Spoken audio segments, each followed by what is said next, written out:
पुरुष वेद, स्त्री वेद, हां, ज्ञान 8,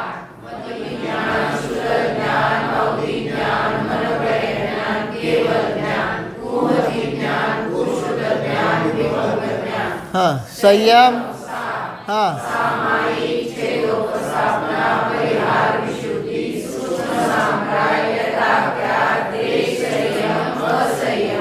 दर्शन 4,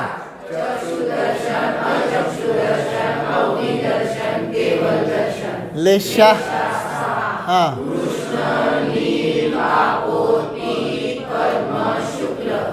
भव्य 2. बस इथंपर्यंत आपण बघितलेलं आहे. ठीक आहे ना. आता आज बघायचं आहे काय आपल्याला सम्यक्त्व. अभव्य जीवांची राशी किती सांगितली? जगन्य युक्तानंत. तुम्हाला म्हणाल काय जगन्य युक्तानंत म्हणजे काय? ठीक आहे, पण ती सुद्धा संख्या खूप मोठी आहे. अनंत म्हणलं की संपलाच विषय. आणि त्यात परत काय आहे? परितानंतानंतर युक्तानंत आहे. ती जेव्हा तुम्ही बघचाल गणित, कळलं का, तेव्हा कळेल काय की काय मोठी संख्या आहे ती. ठीक आहे ना. तर ती जगाने युक्तानंत एवढी मोठी अभव्य जीवांची राशी आहे. सम्यक्त्व. सम्यक्त्वामध्ये सांगितले काय? 6 भेद. कुठले कुठले?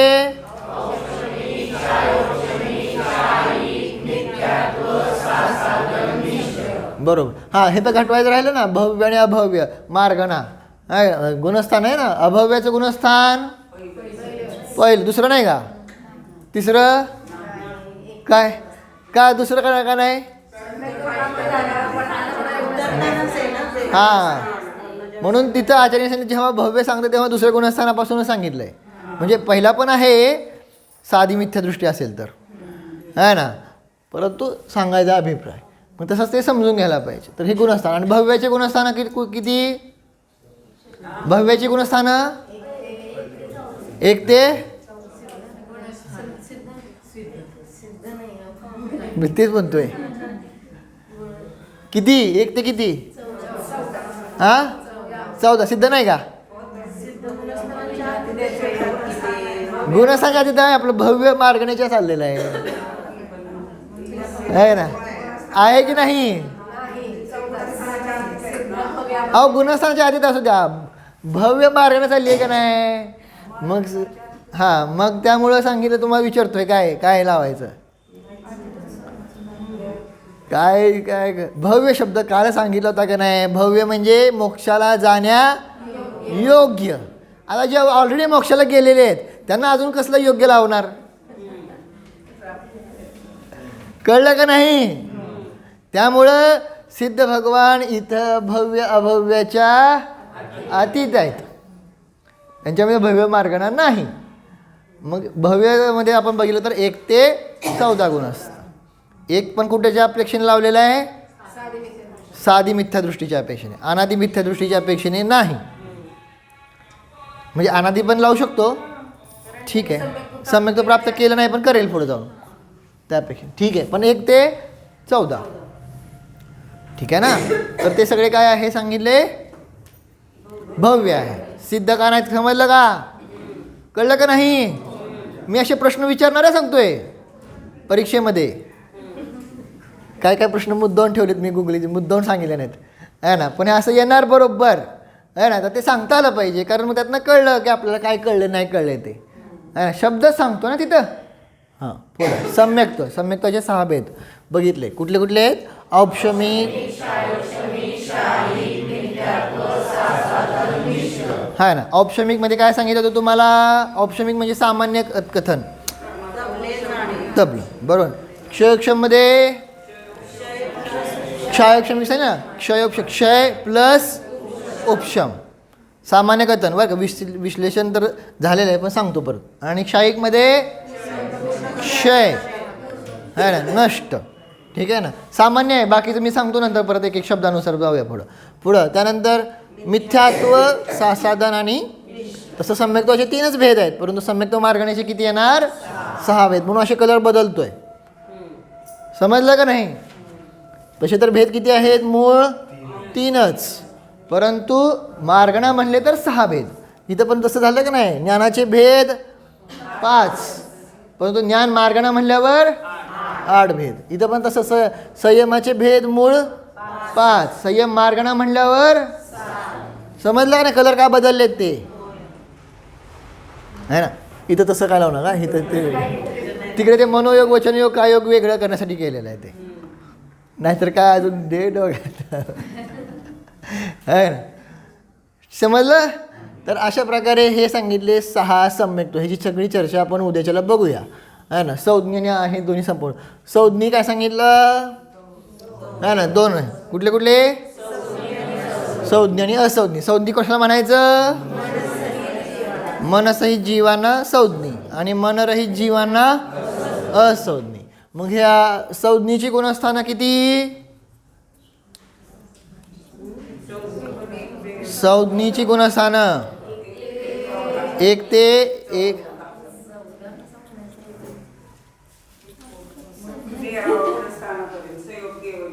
सहकेवलीपर्यंत. बर बघा विचार करा. बर हुडकून सांगा बघून सांगा म्हणजे पक्क होईल. ठीक आहे ना. तर संज्ञीचे गुणस्थान कुठलं आहे हे बघा. मग आता 1 नाही म्हणायचं. पहिलं गुणस्थान म्हणलं परत लक्षण गुणामध्ये पण जाईल का नाही. म्हणून आपण भागाकडून एकेंद्रिय म्हणत होतो का नाही. हे एकेंद्रियात जायला नाही पाहिजे. म्हणून संज्ञी म्हणल्यानंतर कोण येणार संज्ञी पंचेंद्रिय.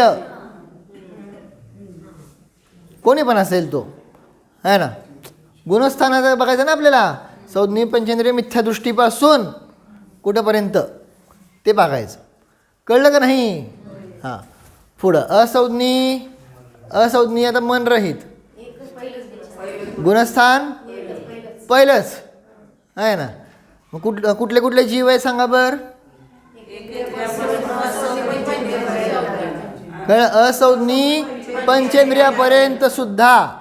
कळलं का नाही. त्यामुळे प्रश्न समजा विचारला गेला काय पंचेंद्रिय असंज्ञीमध्ये येतात का.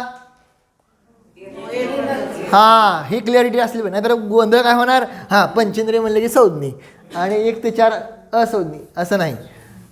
इथं सुद्धा काय आहेत असंज्ञी पंचेंद्रिय आहेत ज्यांना मनच नाही असे पंचेंद्रिय.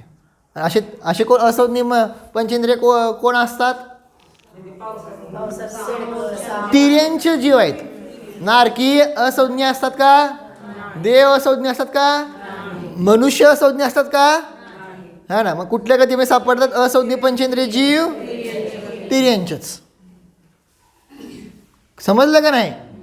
ही क्लिअरिटी असायला पाहिजे है ना. नाही तर परत अजून काहीतरी ये नको है ना. तर असंज्ञ पंचेंद्रिय जीव फक्त कोण आहेत तिर्यंचे. ठीक आहे. पुढे जाऊया. आहार मार्गना आहे ना. आहार कशाला म्हणायचं. त्याला काय म्हणायचं ग्रहण करणे हे बरोबर. पण काय ग्रहण करणे. बर मग आहार कशाला म्हणायचं सांगा बरं. थांबा तर ते बघ तुम्ही जे उत्तर दिले त्यात सांग. आहार कशाला म्हणायचं आणि अनाहार कशाला म्हणायचं. कार्बन वर्गना न ग्रहण करणं अनाहारक म्हणायचं का. अनग्रहण करणारं आहार म्हणायचं का. हां हां हां हां ग्रहण करणे बरोबर आहे है ना. जिथं ग्रहण करणे आहे त्याला आहार म्हणलं. पण काय ग्रहण करणे कार्बन वर्गना नाही आहे है ना. तर सगळंच आहे तिथं है ना. कर्म नो कर्माधिकांना जे काय आहे ग्रहण करणं ते आहारक आहे. आणि जिथं ग्रहण होत नाही ते काय आहे अनाहारक. समजलं का नाही. कार्बन वर्गणा नसणार. कार्बन वर्गणेचा असा उल्लेख नाही आला. म्हणून म्हणलं नाही इथं की आहार वर्गणात जे आहेत ना त्या चालल्यात त्यांच्या. म्हणून त्याच्या अपेक्षेने आहारक आहेत. हां मग तेव्हा कार्बन वर्गणा असतात की तेव्हा कार्बन काय योग आहे की नाही. हां म्हणून म्हणलं की मग ते नाही लावायचं.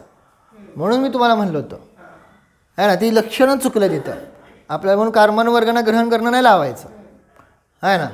मग ते शरीर योग्य वर्गणा ग्रहण करणं हे तुम्ही म्हणलं ना है ना. त्या अपेक्षेने ते आहे आहारक आणि अनाहारक. अलग लक्षात. जीवकांड आहे ना का तुमच्या पुढं नाही का कोणापुढं लगेच बघितलं असतं. ठीक आहे. तर मग अशा प्रकारे ती सगळी चर्चा आपण पाहिलेली सामान्य रूपाने. उद्याच्याला हे सगळं विश्लेषण रूपाने पाहूया है ना. हे अभ्यास करून या बरं का सांगतो. म्हणजे माझा वेळ जाणार नाही. तुम्हाला घटवलं सगळं औपशमिक काय, क्षयक्षमिकचं लक्षण काय, क्षयक्षमचा किती वेळा पक्क केलेलं आहे, कळलं का नाही, आणि क्षायिक काय आहे ना. जर आपण लिहिलं असेल आहे ना तर पाहून या, म्हणजे उद्याच्याला जास्त वेळ जाणार नाही. ओ भो प्रभू.